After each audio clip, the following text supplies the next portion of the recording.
दोस्तों, आप सभी का मैं संजीत सिंह राठौर आपके अपने चैनल राठौर वर्ल्ड की दुनिया में हार्दिक अभिनंदन करता हूं। और आज वनडे एग्जाम्स की बोर्ड एग्जाम्स की बेहद ही महत्वपूर्ण टॉपिक उपसर्ग को इस वीडियो में डिस्कस करने चल रहा हूं। मित्रों, आज तक आपने उपसर्ग पढ़ा होगा, मैं जानता हूं, लेकिन आपको मैं एक भरोसा दिलाता हूं कि उपसर्ग को एक नए तरीके से अपने शोधों के आधार पर आपके सामने ट्रिक और प्रूफ दोनों लेकर मैं इस वीडियो में प्रस्तुत करूंगा। और मुझे भरोसा है कि अगर आप वीडियो के अंत तक विद्यमान रह गए तो आज के बाद उपसर्ग का भूत आपके सर से उतर जाएगा और उपसर्ग से रिलेटेड कोई क्वेश्चन आने वाले भविष्य में कभी भी गलत नहीं होगा, ये मेरा गारंटी है। तो चलो हम चलते हैं, हम सब मिलकर के उपसर्ग टॉपिक को इस वीडियो के अंदर डिस्कस करेंगे। मित्रों, अगर देखा जाए तो ये जो उपसर्ग है ये दो शब्दों से बना है, उप और सर्ग से। किससे बना? उप और सर्ग से। पहले मैं इनका अर्थ बता रहा हूं। उप का मतलब जो होता है वो होता है समीप। उप का अर्थ क्या है? समीप या निकट। जबकि सर्ग का मतलब होता है, सर्ग का मतलब है सृष्टि करना। सर्ग का मतलब है सृष्टि करना, अर्थात उपसर्ग समीप सृष्टि करना। और समीप का मतलब क्या होता है? आगे। पीछे वाला आपके समीप नहीं होता, आगे वाला हमेशा आपके समीप होता है। यही कारण है कि उपसर्ग जो है वो मुख्य सर्ग के, वह मुख्य सर्ग के या मुख्य शब्द के कहां आता है? पहले आता है। मुख्य सर्ग के पहले आने वाला शब्दांश है, ये शब्दांश है। मुख्य सर्ग के पहले उपसर्ग आता है और मुख्य सर्ग के बाद पश्च सर्ग, जिसे प्रत्यय कहा जाता है। क्या कहा जाता है? प्रत्यय या पश्च सर्ग। पश्च सर्ग देखो, प्रत्यय की अगर आप संधि करोगे तो प्रत्यय को समझा रहा हूं, इसको भी मैं अगले वीडियो में डालूंगा, डिस्कस करूंगा। प्रत्यय की संधि होती है प्रति धन अय। प्रतिधन अय, और प्रति का मतलब होता है साथ पर बाद में। साथ पर बाद में प्रति जब भी किसी शब्द के साथ जुड़ेगा तो उसका यही अर्थ होगा, साथ पर बाद में। और अय का मतलब होता है चलने वाला, चलने वाला। ठीक है, अर्थात उपसर्ग प्रत्यय एक ऐसा शब्दांश है, शब्द नहीं है, शब्दांश है, जो मुख्य सर्ग के बाद में आकर उसके अर्थ को क्या करता है? विशेष बनाता है, बदलता है। जबकि उपसर्ग मुख्य सर्ग के पहले आकर, पूर्व में आकर उसके अर्थ को क्या करता है? बदलता है। क्लियर? तो ये है उपसर्ग और प्रत्यय में अंतर। जैसे मैं एक एग्जांपल दिखा रहा हूं, आप जरा समझने की कोशिश करना। जैसे मैंने एक शब्द लिया हार। हार लिया, हार का मतलब क्या होता है? पराजय होता है। हार का मतलब पराजय होता है। लेकिन अगर इसमें एक उपसर्ग वी एक शब्दांश है, अगर वी जोड़ा तो इसका अर्थ बदल गया, विहार हुआ। और सम जोड़ा तो ये संहार बन गया, और आ जोड़ा तो ये आहार बन गया। इन तीनों ही शब्दों में मूल शब्द क्या है? हार है। क्या है मूल शब्द? हार है। लेकिन वी, सम और आ जैसे शब्दांशों के जुड़ने से इस शब्द का अर्थ भ्रमण हो गया। इस शब्द का अर्थ संहार का मतलब प्रहार करना, अटैक करना, यह हुआ। और आहार का अर्थ बदल के हो गया भोजन। अर्थात इन शब्दांशों के लगने से मूल शब्द के अर्थ में, मुख्य शब्द के अर्थ में क्या आया? परिवर्तन आया। यही जिम्मेदारी है, यही रिस्पॉन्सिबिलिटी है किसकी? उपसर्ग की, कि मुख्य शब्द के पहले आकर उसके अर्थ को क्या कर देना? बदल देना। क्लियर? तो मैं जरा इसकी परिभाषा को अब यहाँ पर डिनोट कर रहा हूं। ये आपसे पूछ सकता है कि उपसर्ग में उप का क्या अर्थ है, तो अर्थ मानिएगा समीप, और सर्ग का क्या मतलब है, तो सृष्टि करना। तो इसको आप चाहो तो नोट कर सकते हो। और यह एक कॉम्बिनेशन है किसका, मुख्य सर्ग से उपसर्ग और प्रत्यय का। क्लियर। अब मैं यहां से ये चीज हटाकर उपसर्ग को डिफाइन करने चल रहा हूं। उपसर्ग को क्या हम लोग करने चल रहे हैं सर, डिफाइन करने चल रहे हैं। बड़े ही आराम से, तबियत के साथ, मनोरंजन और आनंद के साथ हम इन चीजों को आज समझाएंगे और आप कलम कॉपी लेकर नोट करते चलिएगा। तो देखो, उपसर्ग को मैं डिफाइन करूंगा और उपसर्ग के विषय में डेफिनेशन के बाद ऐसी बातें बताऊंगा जो किसी पुस्तक में नहीं लिखी गई है। मैं YouTube पे चलने वाले वीडियोज की चर्चा नहीं कर सकता क्योंकि वो अनलिमिटेड हैं, लेकिन मुझे भरोसा है कि आज का ये वीडियो उपसर्ग के लिए आपको एक नई ज्ञान, एक अच्छा ज्ञान जरूर मैं देने की कोशिश करूंगा अपने शिक्षण अध्ययनों के आधार पर। तो उपसर्ग को मैं परिभाषित कर रहा हूं। मैंने कहा ना कि ये उप और सर्ग अर्थात वो शब्दांश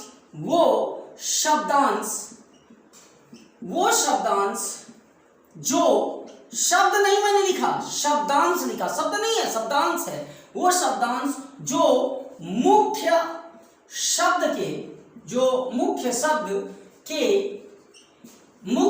के पहले आकर उसके अर्थ को क्या कर देगा, उसके अर्थ को विशेष बना देता है। उसके अर्थ को क्या बना देता है, विशेष बना देता है, विशेष बना देता है। अब क्या बोला, उपसर्ग का अर्थ नहीं होता। पहली बात क्या है, मैं यहां लिख दे रहा हूं कि उपसर्ग का अर्थ नहीं बल्कि क्या होता है, भावार्थ होता है। अर्थ नहीं होता, उसका भावार्थ होता है। जब वो मूल शब्द के साथ जुड़ता है तो उसी में ढलकर अपना अर्थ देता है, भावार्थ होता है। क्लियर। ये हुई परिभाषा। जैसे अगर मैंने शब्द लिखा प्रत्येक, क्या लिखा, प्रत्येक, तो इसकी संधि करेंगे तो शब्द बनेगा प्रतिधन एक, और यहां पर एक मूल शब्द है, मूल सर्ग है, और प्रति क्या है, उपसर्ग है, प्रति उपसर्ग है। अगर मैंने लिखा दुर्गम, क्या लिखा, दुर्गम, तो देखो दुर्गम की संधि दुर्धन गम होगी, लेकिन दुर्गम में हम आपको बताएंगे इसकी संधि दुर्धन गम होगी, लेकिन ये यहाँ दुह उपसर्ग नहीं है, दुह उपसर्ग नहीं है, बल्कि ये उपसर्ग क्या है, दुर है, दुर्गम में दुह उपसर्ग नहीं है, दुर है। ये लॉजिक मैं आपको बताऊंगा तुरंत, इसके बाद कुछ मुख्य बिंदु लिखाऊंगा। तो अभी मैंने आपको समझाया कि उपसर्ग क्या होता है, वो शब्दांश जो मुख्य शब्द के पहले आकर उसके अर्थ को क्या कर दे, नया अर्थ दे दे, विशेष अर्थ दे दे। या हम एक चीज और लिख सकते हैं, उपसर्ग की क्या जिम्मेदारी है, यहां पर क्या, शब्दांश हुआ प्लस शब्द, और ये दोनों मिलकर किसका निर्माण करेंगे, नया शब्द होगा, एक नया शब्द होगा जिसका एक विशेष अर्थ होगा। तो ये शब्दांश मूल शब्द में आकर उसके अर्थ को क्या करता है, बदलता है, और यही जिम्मेदारी किसकी होती है, उपसर्ग की होती है। क्लियर। ये कुछ एग्जांपल्स दिए और फिर मैंने समझाया। ठीक है। इसके बाद अब हम आपको ये जो अपना शोध है, अनुभव है, उसको आपके सामने मैं अब बता रहा हूं, जरा ध्यान से समझना। यही मूल मंत्र है उपसर्ग को पकड़ने का। सेकंडों में मार दोगे कौन सा उपसर्ग है। पहला तो मैं यहां पर लिख दे रहा हूं, मुख्य बिंदु। मुख्य बिंदु किससे रिलेटेड, उपसर्ग से रिलेटेड। उपसर्ग से रिलेटेड मैं कुछ मुख्य बिंदु लिख रहा हूं। पहला, ध्यान रखना, ई रामबाण है, यस के सिंह का देशज मसाला शुरू, पकड़ने का ट्रिक शुरू, सेकेंडों में। पहला मैं जो ट्रिक लिख रहा हूं वो क्या है, उपसर्ग में सदैव तो समझ ही रहे हैं ना, ऑलवेज, सदैव ह्रस्व की मात्रा होती है। ये पकड़ समझ में आ रही है? क्या कहा, उपसर्ग में सदैव ह्रस्व की मात्रा होती है, हर्ष स्वर होता है, कभी दीर्घ वर्णों का प्रयोग नहीं होता। मैटर आप समझे? जैसे आपसे पूछा कि इनमें से उपसर्ग कौन है, जैसे देखो मैंने लिखा, ऑप्शन में दिया दू और एक ऑप्शन में दिया दू, ठीक है, दू और दू दिया तो क्लियर कट आपको आंख मूंद के मार देना है कि ये उपसर्ग नहीं हो सकता, क्योंकि इसमें किसकी मात्रा है, दीर्घ की मात्रा है। और किसी भी उपसर्ग में दीर्घ की मात्रा नहीं होती, बल्कि किसकी मात्रा होती है, ह्रस्व की मात्रा होती है, हर्ष की मात्रा होती है। ये दिमाग में, खोपड़ी में सेटिंग बना लेना, क्योंकि ये एग्जाम में आप इसको स्टेप पर रखोगे तो दो ऑप्शन तो ऐसे ही खत्म हो जाएगा। ठीक, तो दिमाग में रहे कि उपसर्ग में सदैव ह्रस्व की मात्रा होती है। ट्रिक नंबर दो, क्या कभी भी उपसर्ग में विसर्ग का प्रयोग नहीं होता, विसर्ग का प्रयोग नहीं होता, ठीक है। कभी भी उपसर्ग में विसर्ग का प्रयोग नहीं होता। जैसे मैं एग्जांपल दिया था दुर्गम, क्या दिया, दुर्गम, तो अगर इसकी संधि करते थे तो संधि करके अगर हम उपसर्ग निकालते तो उत्तर गलत हो जाएगा, और क्या होगा, दुधन गम, संधि तो दुधन गम हो गई। तो आपको लगा कि ये मूल शब्द गम है, आप मार के आ गए और बोला दुर्गम में दु उपसर्ग है, दु उपसर्ग है, दुर उपसर्ग है और दुर उपसर्ग है। ये चार ऑप्शन दिए, उसने चार ऑप्शन दिए, तो देखो इसमें तो दीर्घ की मात्रा है, इसलिए ये उत्तर खत्म हो गया, ये खत्म। और बोला ये एक ऑप्शन दिया, तो इसमें आपको क्या बोला, उपसर्ग में विसर्ग का प्रयोग नहीं होता। तो मित्र ये गलत उत्तर है, यानी इसमें क्या लगा हुआ है, विसर्ग, इसलिए ये दुर्गम का उपसर्ग नहीं है। दूसरी बात आई कि चूंकि ये जो दू हो सकता है कि नहीं हो सकता, तो दू इसलिए नहीं हो सकता क्योंकि यहां पर ये जो विसर्ग है वह दूर की अशुद्धियों को दूर करने के लिए इसका प्रयोग किया गया है विसर्ग संधि में। निर्जन में निह उपसर्ग नहीं होगा, निर होगा, निर, और दुर्गम में यहां हलंत होगा और उपसर्ग क्या होगा, दूरा, क्या होगा, दूरा, ठीक है। आप कभी दूह नहीं मार सकते, क्योंकि किसी भी उपसर्ग में इरामबाण है, विसर्ग का प्रयोग नहीं होता, और कोई भी उपसर्ग दीर्घ स्वर में नहीं लिखा जाता है। क्लियर? तो ये दो पॉइंट्स आप दिमाग में सेट कर लेना। तीसरे पॉइंट की भी चर्चा मैं यहां कर रहा हूं, और इन तीन पॉइंट को लेके चलोगे तो 90% विसर्ग का तो काम तमाम हो जाएगा, इन्हीं 3 पॉइंट पे उपसर्ग का काम तमाम हो जाएगा। तीसरा पॉइंट मैं लिख रहा हूं, क्या लिख रहा हूं, शब्दांश तथा शब्द के योग से शब्दांश तथा शब्दांश में क्या होगा, शब्दांश क्या होगा, वही शब्दांश क्या होता है, उपसर्ग होता है। वो शब्दांश ही क्या कहलाता है, उपसर्ग कहलाता है। शब्दांश तथा शब्द के योग से बने नए शब्द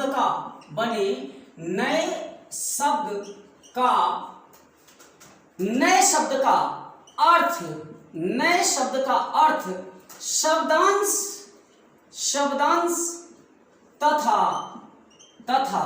शब्दांश तथा शब्द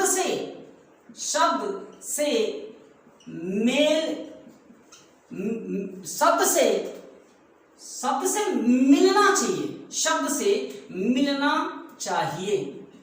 क्या लिखा गया कि जब आप शब्दांश तथा शब्द को जोड़ोगे या तोड़ोगे तो शब्दांश तथा नए शब्द का, शब्दांश तथा शब्द के योग का नए शब्द से मेल होना चाहिए।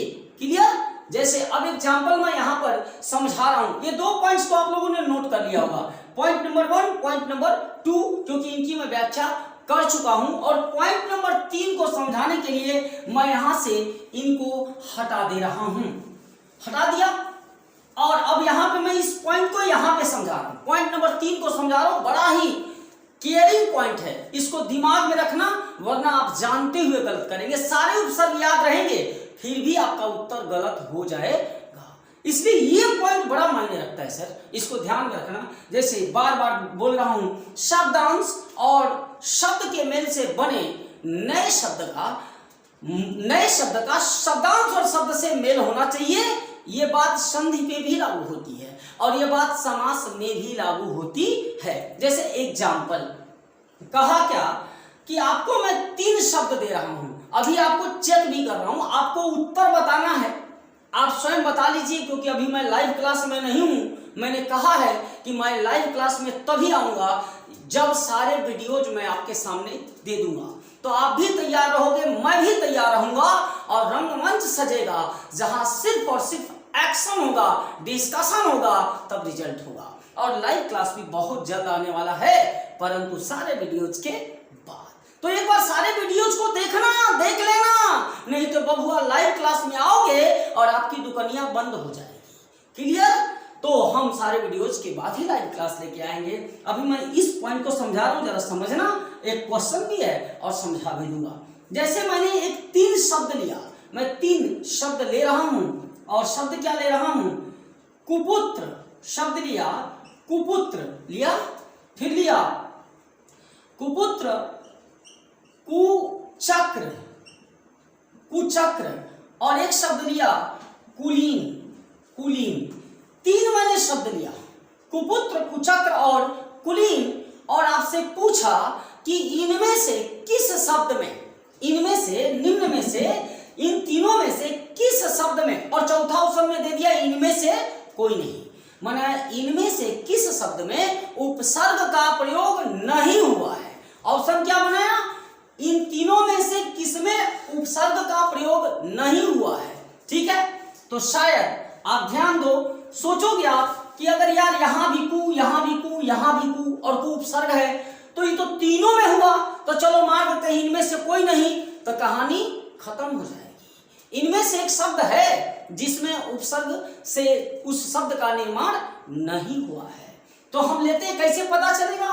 कुपुत्र को अगर हम अलग अलग करें तो कु और पुत्र, कु शब्दांश अर्थात उपसर्ग और पुत्र मूल शब्द। कु का मतलब बुरा, खराब, और पुत्र यानी कहा कि इस शब्दांश और शब्द से बने नए शब्द कुपुत्र का इससे मेल खाता है। और कुपुत्र का मतलब भी क्या होता है? बुरा पुत्र, खराब पुत्र, और ये शब्दांश और शब्द मिलकर इस अर्थ को सही कर रहे हैं।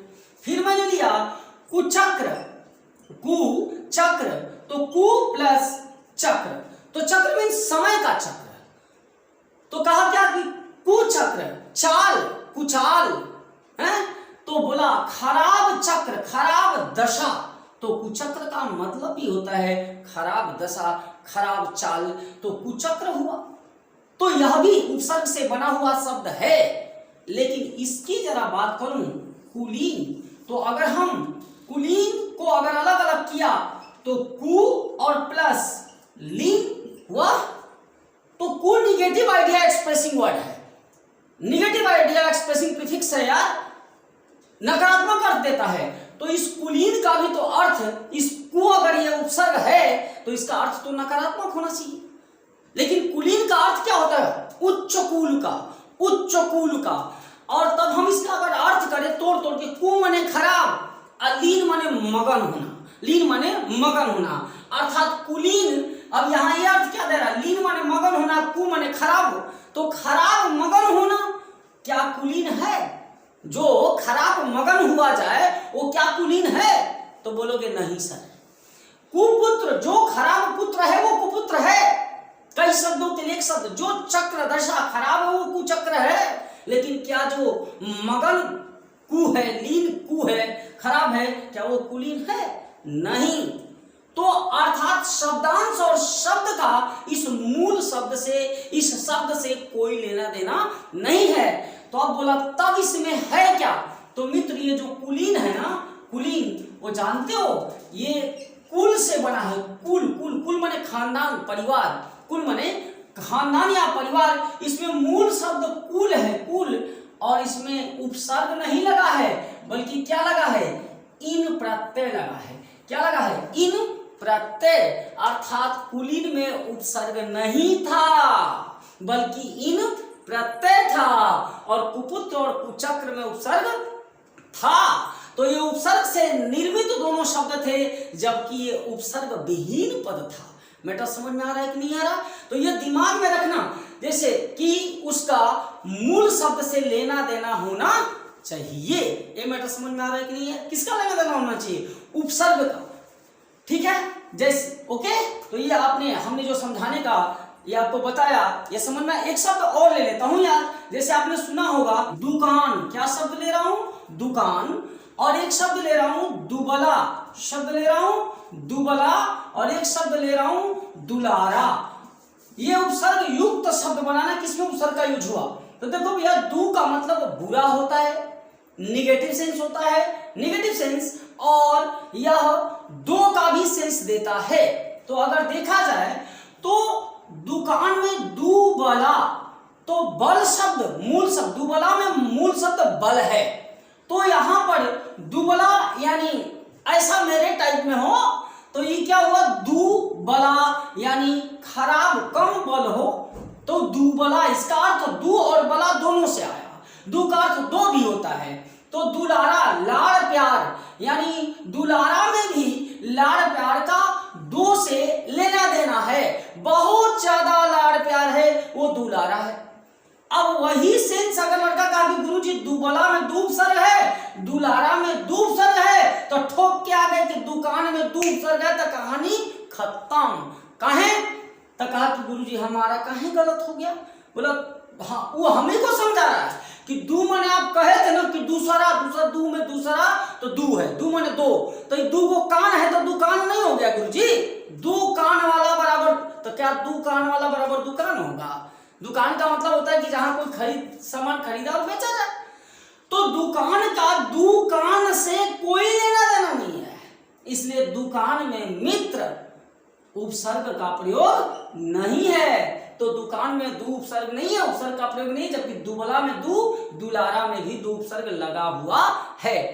तो एक बात का विशेष ध्यान देना कि शब्दांश तथा शब्द के योग से बने नए शब्द का अर्थ शब्दांश तथा शब्द से मिलना चाहिए, अन्यथा उत्तर गलत हो जाएगा। क्लियर? ये तीन बिंदु कि उपसर्ग में कभी भी विसर्ग का प्रयोग नहीं होता, उपसर्ग जो होता है उसमें दीर्घ की मात्रा नहीं होती, ये सब रामबाण है। और उपसर्ग जो अलग होगा मूल शब्द से, तो उपसर्ग और मूल शब्द के योग से बने नए शब्द का उपसर्ग और मूल शब्द से लेना देना होना चाहिए। अब पॉइंट नंबर 4, ये पॉइंट नंबर 3 थे उपसर्ग से। पॉइंट नंबर 4 क्या करना है कि संस्कृत में मैं संख्या बता रहा हूं। संस्कृत में उपसर्गों की संख्या बताऊंगा, हिंदी में उपसर्गों की संख्या बताऊंगा, और अरबी या फारसी में उपसर्गों की संख्या मैं बताऊंगा। पूछा जाएगा एक एक नंबर में। तो संस्कृत में उपसर्गों की संख्या 22 है। संस्कृत में उपसर्गों की संख्या 22 है, हिंदी में उपसर्गों की संख्या 13 है, और अरबी और फारसी में उपसर्गों की संख्या 19 है। क्लियर? तो ये दिमाग में रखना। बोले संस्कृत में उपसर्गों की कितनी संख्या? तो 22। हिंदी में कितनी संख्या? 13। अरबी में कितनी संख्या? 19। Clear cut? ओके, तो अब हम आगे बढ़ते हैं। उन संस्कृत के 22 उपसर्गों की पहले चर्चा करूंगा और फिर हिंदी के 13 उपसर्गों की चर्चा मैं इसी वीडियो में करूंगा। वीडियो थोड़ा लंबा जाएगा, लेकिन इसी वीडियो में करना जरूरी इसलिए हो जाता है बिकॉज मैं नया वीडियो दूंगा तो पीछे का सेंस आपका अलग हो जाएगा। तो दोनों सेंसेस को जोड़ने के लिए वीडियो थोड़ा लंबा होगा, थोड़ा टाइम देना, मेहनत करना, 2 पार्ट में भले देख लेना, लेकिन मुझे मेरी जिम्मेदारी बनती है कि एक ही वीडियो में मुझे उपसर्ग को खत्म करना पड़ेगा। ठीक है, तो अब हम उपसर्गों का भावार्थ तथा उनका कैसे प्रयोग किया जाता है, कैसे अलग किया जाता है, अब मैं आपको बताने चल रहा हूं। ठीक, ये संस्कृत के 22 उपसर्गों की चर्चा करेंगे। कितने उपसर्गों की? संस्कृत के 22 उपसर्गों का मैं अर्थ भी बता रहा हूं और प्रयोग धर्म भी बताऊंगा। 22 उपसर्गों को, जिसमें आप देखोगे कि मैंने लिखा है प्र, परा, अप, अनु, नीर, निश, दूर, दुश, सु, कु, अभि, अव, शम, अति, अधि, उत, वि, अप, आ, नि, परि और प्रति। ये संस्कृत के 22 उपसर्ग हैं। अब आप सोच रहे होंगे कि सर आपने तो देख के बोला, आप सर देख रहे थे, आप बोल रहे थे, हम देखो भैया इसको कविता की तरह याद कर चुके हैं। हम इसको कविता की तरह याद कर चुके हैं और देखो मैं आपके सामने हूं, फ्रंट पे हूं और आपको मिलाना है। मैं इधर आ जा रहा हूं, यहाँ पे सभी उपसर्ग लिखे हुए, वहां से लेके ये उपसर्गों का क्रम है 1 2 3 4 5 6 7 8 9 10 11 12 13 14 15 16 17 18 19 20 21 22। इन 22 उपसर्गों को 3-4 बार बोल दो और ये पूरे के पूरे आपके अपने हो जाएंगे। जैसे मैं आपके सामने कोशिश कर रहा हूं, मैं पीछे नहीं दिखूंगा और मैंने ये देख के नहीं लिखा यार, ये मेरे को कंठस्थ है और आपको भी कंठस्थ हो जाएगा। तो कैसे, जरा मेरे साथ बोलना एक बार, फिर मैं इसको 2 बार बोलूंगा, फिर मिलाना। ठीक, जैसे कौन कौन से संस्कृत के उपसर्ग हैं?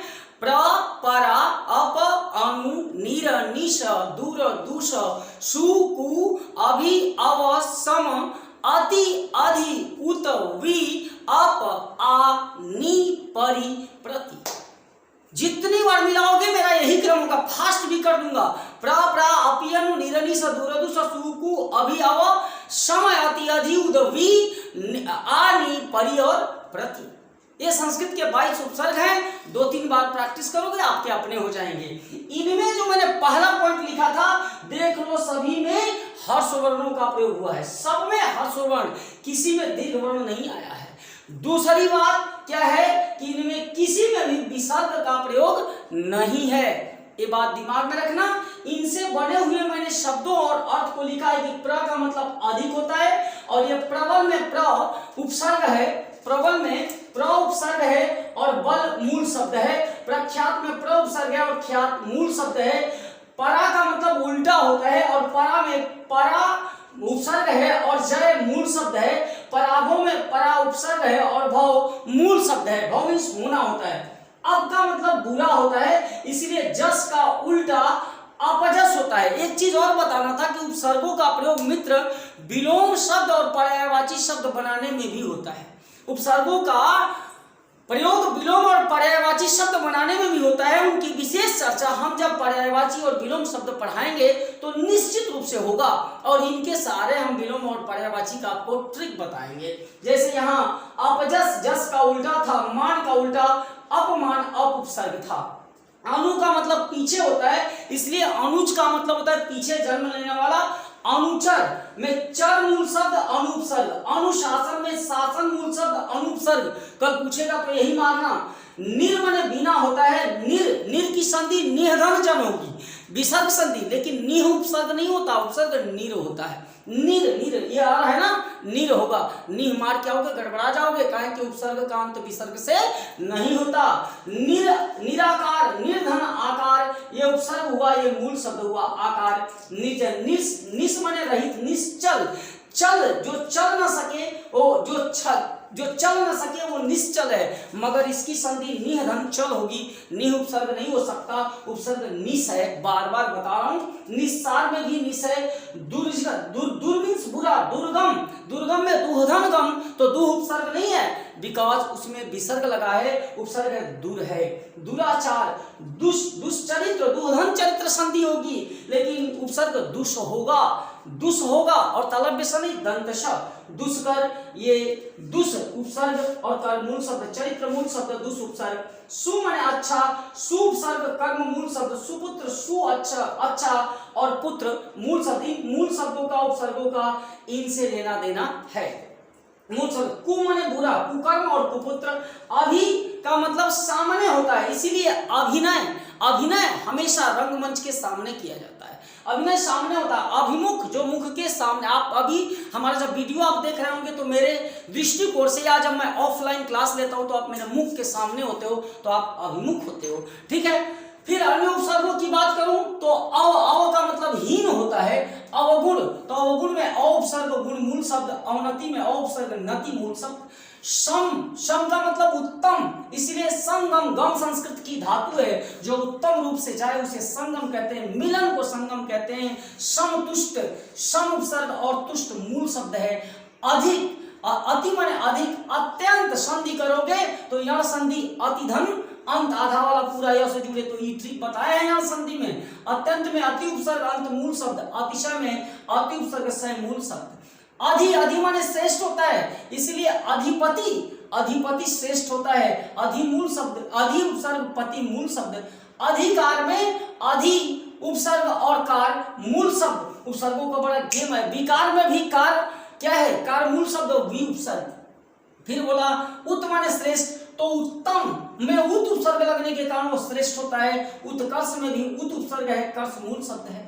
वी उपसर्ग है जो किसी भी मूल शब्द के पहले आकर उसके अर्थ को विशेष बना देता है, इसीलिए व्यक्ति की संधि विधनक्ति होती है और व्यक्ति सामान्य नहीं विशेष होता है। और व्यक्ति में भी उपसर्ग वी है और अक्ति मूल शब्द है। विज्ञान सामान्य ज्ञान नहीं विशेष ज्ञान, विदेश सामान्य देश नहीं विशेष देश, विनाश सामान्य नाश नहीं विनाश विशेष नाश। उप का मतलब निकट, इसीलिए जो वन के निकट हो, वन के जैसा हो वो उपवन है। इसका मतलब सादृश्य भी होता है, जो मंत्री के जैसा हो वो उपमंत्री है। फिर कहता है आजन्म, आ का मतलब तक, वहां तक, आजन्म जन्म तक, आ उपसर्ग जन्म मूल शब्द, आजीवन में जीवन मूल शब्द आ उपसर्ग। नि निषेध मना करना, नेगेटिव सेंस। नियोग योग मूल शब्द, नि उपसर्ग निवारण, नि उपसर्ग और वारण मूल शब्द। परि माने चारों तरफ, परिजन, जन के जो लोगों के चारों तरफ होता है वो परिजन है, आपके चारों तरफ वाले परिजन हैं, इसलिए परि उपसर्ग जन मूल शब्द। परि उपसर्ग पूर्ण मूल शब्द और प्रति मीन्स उल्टा, इसीलिए प्रतिकूल उल्टा होता है और प्रति का मतलब हर एक बार भी होता है, इसलिए प्रत्येक में प्रतिधन एक प्रति उपसर्ग जहां उसकी मीनिंग होती है हर एक बार। तो इसमें प्रति उपसर्ग और एक मूल शब्द संधि करने के बाद प्रत्यक्ष प्रतिधन अक्ष, अक्षर अक्षी से बना है, आंख के जो सामने हो, प्रति का मतलब के सामने भी होता है, तो प्रति और अक्ष माने आंख। तो इस तरह हम लोगों ने संस्कृत के 22 उपसर्गों की कहानी देखी। कितने उपसर्गों की? 22 उपसर्गों की कहानी देखी।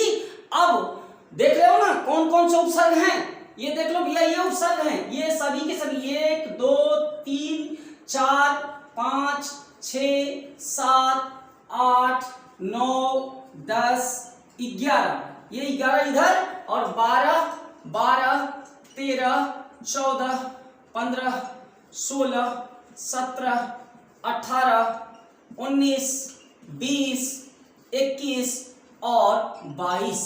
ठीक है, समझ गए कि नहीं समझ गए? हाँ, कुछ वैयाकरणों ने एक बात बता दूं कि कुछ वैयाकरणों ने ये जो आपने कहां पे ये कु उपसर्ग लिखा है, इसको कुछ वैयाकरणों ने केवल हिंदी का उपसर्ग माना है, जबकि यह हिंदी का भी उपसर्ग है और संस्कृत का भी उपसर्ग है। मतलब समझ। और एक उपसर्ग उद होता है, उद, जिसको कुछ लोगों ने संस्कृत व्याकरण में माना है, लेकिन उद भी संधि करोगे तो उद से ही बनेगा। समझ रहे हैं? तो ये चीजें हैं, उद को भी उपसर्ग के रूप में लेते हैं और कु को कहीं कहीं केवल हिंदी व्याकरण में प्रयोग किया जाता है, संस्कृत में नहीं, लेकिन ये संस्कृत का भी उपसर्ग है।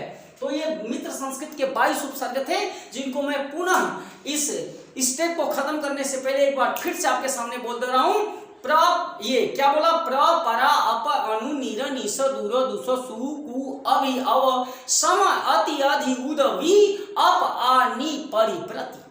कविता की तरह से गुनगुनाते हुए हो बाथरूम में नहाते नहाते से प्र परा अप अनु निरन ईसद उरद उसद उ कु अभि अव समय अति अधि उदवी आनी परिपर्त उ आनी उप परिप्रति। कहानी खत्म। अब हम हिंदी के 13 उपसर्गों की चर्चा उनके अर्थ तथा प्रयोग के साथ करने चल रहे हैं। और मित्रों एक बात बताना था कि यार हमने संस्कृत के उपसर्गों की व्याख्या हिंदी में क्यों की। रीजन इसका यह है कि उपसर्ग के 70 से 80% प्रश्न जब उपसर्गों से आते हैं तो वो संस्कृत के शब्दों से आते हैं। और उन उपसर्गों को अगर आपने याद कर लिया कि प्र परा अप अनु निरन ईसद उरद उसद सु कु अभि अव सम अति अधि उद वी अप आनी परिप्रति, तो ये जिन शब्दों के पहले आएंगे मित्रों वो तत्सम शब्द कहलाए जाने चाहिए। तो ये तत्सम के ट्रिक भी है, क्लियर कट। और ये अव्ययी भाव समास, ये जो आपने देखा था जिन जिन शब्दों का निर्माण हुआ सभी के सभी अव्ययी भाव के उदाहरण थे। और ये सभी भी अव्ययी भाव के ही उदाहरण हैं, क्योंकि अव्ययी भाव का पूर्व पद प्रधान होता है और वह पूर्व पद अव्यय का भाव लेके मौजूद होता है। और ये सभी के सभी उपसर्ग जिन पर लिंग वचन कारक का प्रभाव नहीं पड़ता ये भी अव्यय ही हैं। तो कहता क्या ये हिंदी के उपसर्ग हैं 13। कौन कौन? अ अन ग कु दु नी औ या अव भर शु अध उन पर और बिन। ये हिंदी के उपसर्ग हैं जिनकी संख्या 13 है। 1 2 3 4 5 6 7 8, ठीक है। और ये 9 10 11 12 और कुल 13।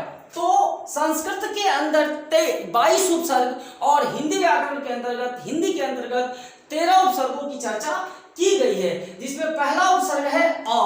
और अ से अर्थ जो अ का होता है वो अभाव होता है, नकारात्मक अर्थ देता है। और इसका विपरीतार्थक शब्द बनाने में बड़ा प्रयोग है, जैसे नाथ का उल्टा अनाथ, सफल का उल्टा असफल, संभव का उल्टा असंभव। और उसी से बना शब्द अछूता, जिसमें छूता शब्द मूल है और अ उपसर्ग है। अटल में टल मूल शब्द अ उपसर्ग। अन का मतलब भी ये क्या होता है, ये भी विपरीतार्थक शब्द बनाने में प्रयोग में आता है। इसका भी अर्थ क्या है, अभाव ही है। अनपढ़ यानी जो पढ़ा न हो, तो अन उपसर्ग और पढ़ मूल शब्द। अनमोल जिसका आप मोल का आकलन ही न कर सको, जिसके मोल का आकलन न कर सको वो अनमोल है। मोल मूल शब्द अन उपसर्ग। क का मतलब बुरा और कपूत, कपूत में बुरा पुत्र, क उपसर्ग और पुत मूल शब्द। कचोट में क उपसर्ग, चोट मूल शब्द। कु का मतलब भी बुरा होता है और यह संस्कृत का भी उपसर्ग है। तो कुचक्र में चक्र मूल शब्द और कु उपसर्ग। कुचाल, कुचाल में चाल मूल शब्द और कु उपसर्ग है। दु का मतलब बुरा होता है, जैसे ये निगेटिव सेंस रहता है। दुबला यानी जिसके पास बल कम हो, वो जो थोड़ा सा दुबला पतला हो, हमको उदाहरण के रूप में देख रहे हो यार। तो ये दुबला में बल मूल शब्द दु उपसर्ग। दुधारू में धारू, धारू जो है वो मूल शब्द दु उपसर्ग है। नी ये कमी को दिखाता है, सब निगेटिव सेंस है। डर, डर का उल्टा निडर, जिसको डर ना हो। निकम्मा जो काम न करता हो वो निकम्मा है। और हम आप लोगों से अनुरोध करेंगे जीवन में कुछ भी बनना, निकम्मा मत बनना, क्योंकि कर्म प्रधान विश्व का राखा, जो जस कर सो तस फल चाखा। वर्की जो वर्षिक कर्मण्य वाधिकारस्ते मां फले सुखदाचना। तो कर्म तो करना ही पड़ेगा, क्योंकि हम सभी जानते हैं कि हम मध्यम वर्गीय परिवारों का एक ही उद्देश्य है, कर्म कर्म कर्म, और कर्म का ही परिणाम है सफलता सफलता सफलता। तो हमें कर्म से मुंह नहीं मोड़ सकते, मेहनत तो करना ही पड़ेगा। तो निकम्मा वे लोग होते हैं जो काम नहीं करते, काम से भागते हैं। औ या औ अव एक ही उपसर्ग है। औ या अव, जिसका मतलब होता है नकारात्मक, निषेध होता है। अवगुण या अवगुण दोनों एक ही शब्द हैं, और उपसर्ग है, अ है या अव है। फिर का भर, भर में भर का मतलब पूरा होता है, तो पेट मूल शब्द है और भर उपसर्ग है।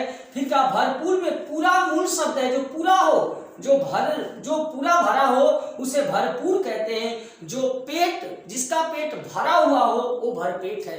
भर पूरा पेट भर, वो भरपेट है, तो भर उपसर्ग है। फिर कहा सु एक उपसर्ग है। सु और सु का मतलब अच्छा होता है। सुडौल, सु उपसर्ग डौल मूल शब्द, सु उपसर्ग फल मूल शब्द। अध माने आधा, जो आधा पका हो तो पका मूल शब्द, आधा उपसर्ग। जो आधा कच्चा हो, आधा उपसर्ग कच्चा मूल शब्द कच्चा है। उनका मतलब एक होता है, उनका मतलब एक होता है। इसलिए जो भी संख्याएं एक कम की संज्ञा लेती हैं वो उन कहलाती हैं। यही रीजन है कि 19 होता है, 29 होता है, 39 होता है, 49 होता है, 59 होता है, 69 होता है, 79 होता है। मैटर समझ रहे हैं कि नहीं समझ रहे हैं? तो ये सभी उन का मतलब से एक कम, 59 का मतलब 60 से एक कम, 29 का मतलब 30 से एक कम, उन उपसर्ग 30 मूल शब्द, उन उपसर्ग 60 मूल शब्द। पर का मतलब पराया या दूसरा होता है। इसलिए ये लोग अपना लोक है और औरों का लोक परलोक। तो पर उपसर्ग लोक मूल शब्द। परहित अपना हित नहीं, औरों का हित चाहना परहित है। बिन का मतलब बिना, और बिन ब्याहा जिसका ब्याह ही न हुआ हो, कुंवारा का ये पर्यायवाची। तो मैंने कहा ना कि विलोम और पर्यायवाची बनाने में भी उपसर्गों का प्रयोग है। बिन पाए, जो पाया ही न हो वो बिन पाए है। तो ये सभी के सभी हिंदी के उपसर्ग थे। कितनी संख्या थी? 13 थी। इनकी संख्या 13 है और संस्कृत के उपसर्गों की संख्या 22 है। मित्र, इन्हीं उपसर्गों में से आपके सामान्य हिंदी व्याकरण में 100% गारंटी है क्वेश्चंस पूछे जाएंगे।